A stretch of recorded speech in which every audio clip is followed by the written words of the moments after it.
बिस्मिल्लाहिर्रहमानिर्रहीम अस्सलाम वालेकुम। इस वीडियो में बात करेंगे कि 1 मिनट के क्लिप ने इस इम्पोर्टेड हुकूमत को बेनकाब करके रख दी है कि इमरान खान साहब जो बार बार अपने इत्तेहादियों को ये बात बावर करवाने की कोशिश कर रहे थे कि ये लोग आपको इस्तेमाल करने की कोशिश कर रहे हैं, इनका असल मकसद और मिशन पाकिस्तान की खिदमत करना नहीं है, इनका असल मकसद मसाइल हल करना नहीं है, बल्कि इनका असल मकसद जो है वो अपनी चोरी को छुपाना है। अपने करप्शन केसेस पर NRO ये चाहते हैं। तो इमरान खान साहब जो एक एक बात अपने इत्तेहादियों को समझाने की कोशिश कर रहे थे, तो अब उन लोगों को हर आने वाला दिन एक एक बात जो है वो याद भी दिला रहा है, एक एक बात उनको समझ भी आ रही है और पार्लियामेंट के फ्लोर पर अब इस बात का इतराफ़ किया जा रहा है कि हमारे साथ धोखा हुआ है।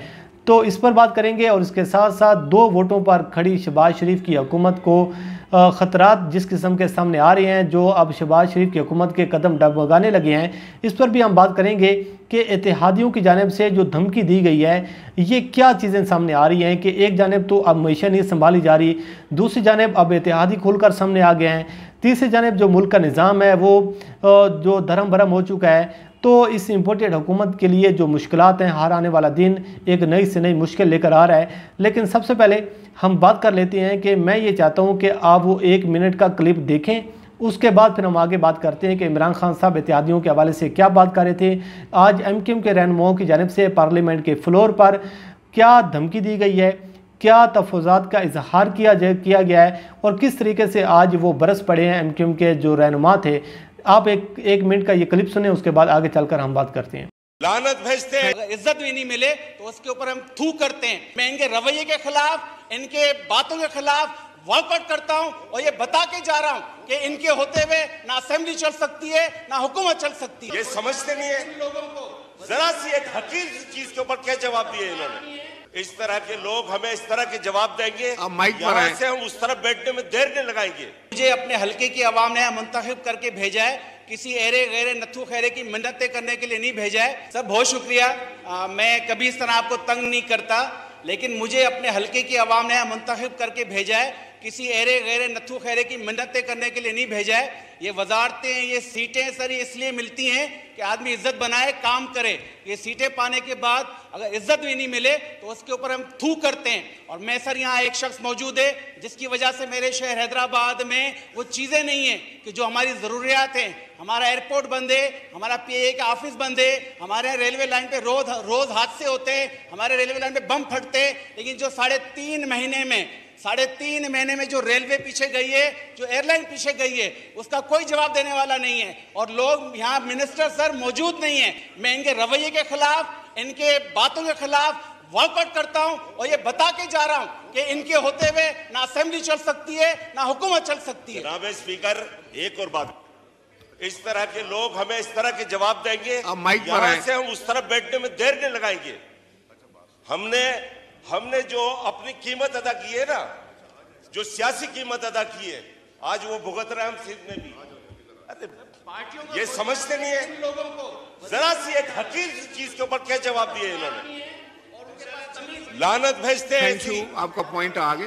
तो नाज़रीन, ये था वो क्लिप जो मैं आपको सुनवाना चाह रहा था कि आपने सुना है कि किस तरीके से लोग चीख रहे हैं, चिल्ला रहे हैं कि पार्लियामेंट के फ्लोर पर जो MQM के रहनुमाओं की जानिब से आज तफज़ात का इजहार किया जा रहा है कि हमारी बात को नहीं सुना जा रहा। हमें जिस किस्म का रवैया हमारे साथ इख्तियार किया जा रहा है वो इंतहाई शर्मनाक है।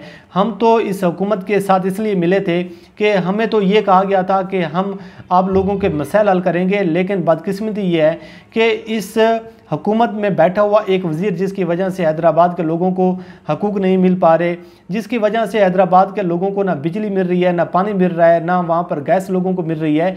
तो बड़ी अजीब सी सूरत हाल है। तो आज तो उन्होंने वाज़े तौर पर कह दिया है कि यहाँ पर अगर ये सूरत आ रही है तो फिर हम इस पार्लियामेंट का हिस्सा नहीं बनेंगे, हम इस हुकूमत को छोड़ भी सकते हैं।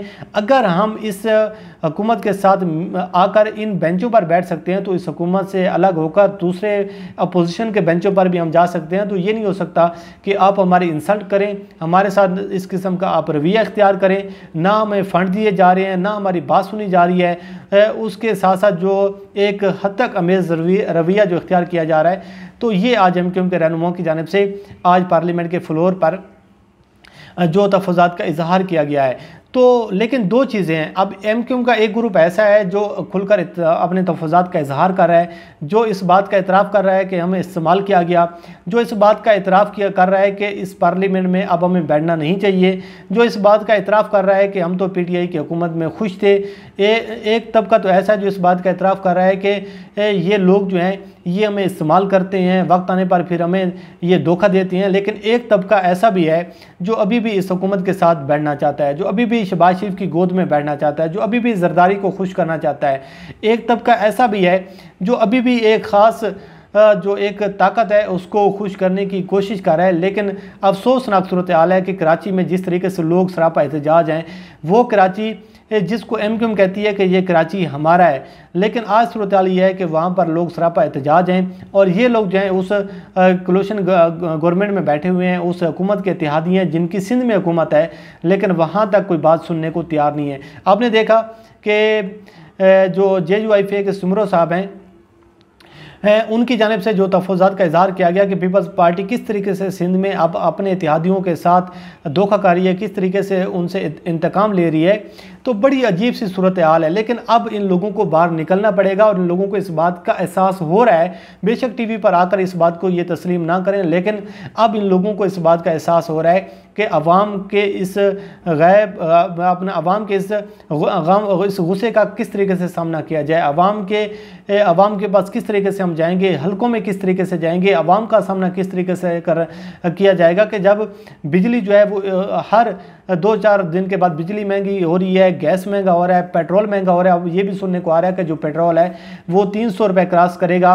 अभी IMF के साथ डील नहीं हुई, लेकिन 2 वोटों पर जो खड़ी शहबाज शरीफ की हुकूमत है उसके अब लगता है ऐसे है कि उसके कदम जो हैं वो डगमगाने लगे हैं। और इसके साथ साथ बाप पार्टी की जानिब से खालिद मकसी की जानिब से भी कहा गया है कि जी हमारे तफज़ात थे उनको दूर करने की कोशिश की गई है। लेकिन जो कल मीटिंग हुई है शहबाज शरीफ के साथ, वहाँ पर खालिद मकसी और इसके साथ साथ जो असलम भोतानी हैं वो खुलकर बरसे हैं। उन्होंने कहा है कि ये किस तरीके से आपके जो वज़ीर हैं वो हमारे साथ सलूक कर रहे हैं, हमें तो कुछ और ख्वाब दिखाए गए थे, हमें तो कुछ और बताया गया था इस हुकूमत में आने के लिए, लेकिन यहाँ तो हमें फ़ंड नहीं दिए जा रहे, हमारे फ़ंड पर जो है वो कटौती की जा रही है। इसके साथ साथ आपके वज़रा बात सुनने को तैयार नहीं है। हम तो आसिफ अली जरदारी की मोहब्बत में यहाँ पर आ गए थे, लेकिन अब सूरत हाल ये है कि हमें अपने फ़ंड लेने के लिए कॉल्स करवानी पड़ी हैं। उन कॉल की जानिब इशारा किया जा रहा है जिनकी जानिब से हमेशा कहा जाता है कि इन लोगों को कॉल्स का इंतज़ार होता है। तो एहसन इकबाल जो है वो किसी की बात सुनने को तैयार नहीं है। तो बहरहाल